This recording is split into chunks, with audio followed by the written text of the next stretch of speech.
Oke, Assalamualaikum warahmatullahi wabarakatuh. Salam sejahtera untuk teman-teman semua, dimanapun teman-teman berada. Hari ini saya pengen cerita tentang situasi di Selat Taiwan ya. Beberapa waktu terakhir ini, banyak kapal-kapal perang asing yang lewat Selat Taiwan nih, dan membuat marah Cina. Baru aja kemarin saya baca salah satu kapal perang dari Inggris, HMS Richmond, yang dulu pernah berlabuh di Tanjung Priuk ya, bulan Mei kalau nggak salah, baru aja melewati Selat Taiwan. Nah, ini bukan pertama kali nih kapal perang dari Inggris atau Amerika Serikat lalu lalang melewati Selat Taiwan, karena menurut mereka ini Selat Taiwan ini perairan internasional, kita bebas katanya melewati perairan internasional. Tapi Cina ini marah karena tahu sendiri kan, antara Cina dengan Taiwan ini ada semacam cerita. Nah, ceritanya itu adalah Cina menganggap Taiwan ini bagian dari Cina gitu. Dan Taiwan menganggap Taiwan itu negara sendiri, yang terpisah dari Cina gitu. Nah, hari ini saya pengen berbagi cerita atau berbagi sudut pandang yang sedikit berbeda dari kebanyakan apa yang kita lihat di media. Nah, seperti yang teman-teman mungkin banyak yang udah tahu ya, ketegangan antara Cina dengan Amerika Serikat dengan teman-temannya itu udah banyak yang bilang udah sampai di titik hampir di titik puncak lah gitu.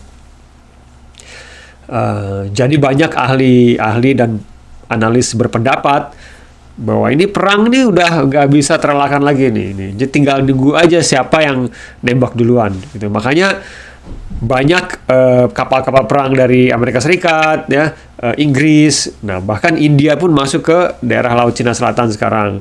Itu ibaratnya nantangin Cina nih, ayo tembak duluan nih, ayo berani nggak nembak duluan gitu.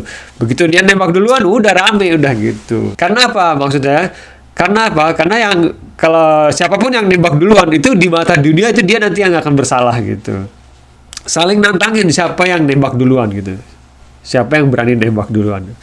Banyak yang bilang bahwa ini adalah perang dingin jilid 2 nih. Perang dingin jilid 2 antara Cina ya dengan kubunya kubu ya kita bilang NATO lah, kubu NATO ya. Cuma ada salah satu analis dari Amerika Serikat ya di salah satu talk show yang ditayangin di RTTV ya. Itu dia mengatakan bahwa sebenarnya ini nggak ada perang dingin. Jadi ini bukan perang dingin seperti yang banyak media massa memberitakan gitu ya. Perang dingin itu pada zaman waktu Amerika Serikat dengan Uni Soviet, kubu Uni Soviet dan kubu Amerika Serikat itu melakukan perdagangan terpisah. Jadi mereka nggak saling terkoneksi. Pada waktu perang dingin itu Uni Soviet ya dengan Amerika Serikat itu nggak melakukan hubungan perdagangan apapun. Jadi Uni Soviet punya pasar sendiri dan melakukan hubungan dagang sendiri. Amerika Serikat juga begitu. Jadi mereka nggak ada komunikasi ya, makanya perang dingin ya. Nggak ada komunikasi, nggak ada hubungan dagang. Tapi itu berbeda dengan situasi sekarang antara Amerika Serikat dengan Cina. Amerika Serikat ini dan Cina itu secara ekonomi saling ketergantungan gitu. Jadi Amerika Serikat ini salah satu pasar terbesar dari Cina ya. Dan begitu pula juga Cina gitu. Jadi mereka sebenarnya saling ketergantungan sebenarnya gitu. Dan situasi yang memanas di daerah Laut Cina Selatan ya, untuk Indonesia daerah Laut Natuna Utara ya, yang membuat panas Cina dengan negara-negara sekitar ya. Nah, ada yang berpendapat ini sebenarnya nggak akan ada terjadi perang gitu. Nah, ini menarik kan ya. Jadi ini cuma bisnis doang. Ini masalah bisnis sebenarnya. Bisnis penjualan senjata.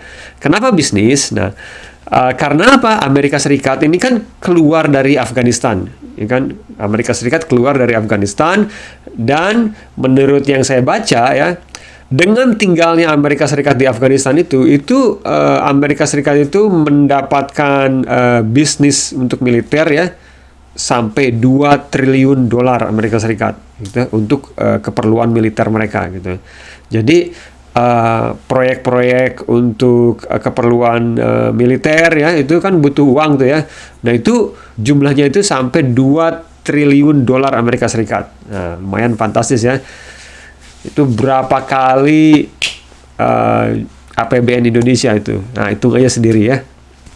Dengan keluarnya Amerika Serikat dari Afghanistan, nah terus proyek apa nih jadinya nih yang selanjutnya nih kan untuk dan Amerika Serikat kan sekarang lagi nggak punya uang ya, nggak kayak dulu lah. Nah ini harus ada konflik baru. Nah, ini yang cocok ini konfliknya dengan Cina. Makanya banyak negara-negara di sekitar Laut Cina Selatan sekarang ya yang membeli senjata dari Amerika Serikat gitu. Jadi ini bukan pertama kali saya baca ya bahwa ini sebenarnya cuma bisnis. Waktu konflik di semenanjung Korea itu juga ada yang bilang bahwa ini cuma bisnis sebenarnya. Jadi konflik itu dipelihara ya supaya banyak proyek-proyek untuk industri militer di Amerika Serikat. Industri militer di Amerika Serikat beserta ekosistemnya itu selalu hidup gitu. Dan ini uang banyak nih. Triliunan, bukan miliaran dolar lagi, ini sebenarnya ratusan miliar, bahkan sampai kasus di Afghanistan ini sampai 2 triliun loh, 2 triliun dolar Amerika Serikat. Konflik yang sebenarnya nggak perlu ya, atau yang nggak ada itu sengaja dihembuskan ya. Jadi supaya orang-orang merasa khawatir, merasa takut ya, dan negara-negara merasa khawatir, merasa takut, dan akhirnya mereka membeli senjata yang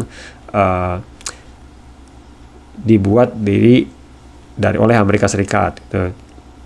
Nah, salah satunya negara-negara yang membeli senjata-senjata itu ya negara-negara di Asia Tenggara ya, kayak Indonesia, Vietnam, Singapura ya, bahkan di Taiwan pun juga nih ya, ini banyak sekarang kontrak-kontrak baru dengan Amerika Serikat nih untuk pembelian senjata. Filipina juga begitu.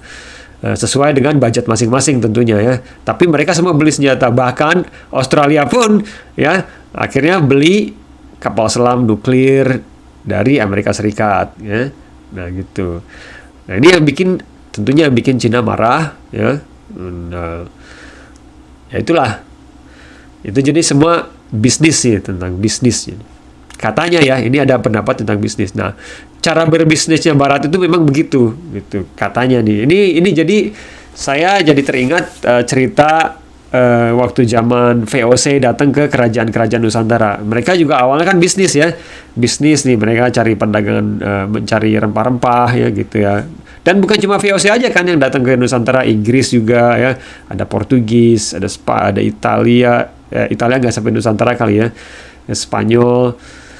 Itu mereka bisnis, tapi ya cara bisnisnya begitu ya, kita tahu ya, lewat ketakutan ya, gitu, lewat ancaman gitu, lewat ancaman dan lewat senjata gitu ya. Jadi kesimpulannya mungkin ya ketegangan yang ada nih di sekitar Laut Cina Selatan, Laut Natuna Utara ya, antara Cina dengan Australia, dengan India, dengan segala macam, Perancis, Inggris, Taiwan ini mungkin memang cuma bisnis, mungkin ya, bisnis senjata gitu. Gimana nih menurut teman-teman nih? Masuk akal nggak ini? Assalamualaikum warahmatullahi wabarakatuh, salam sejahtera. Bye!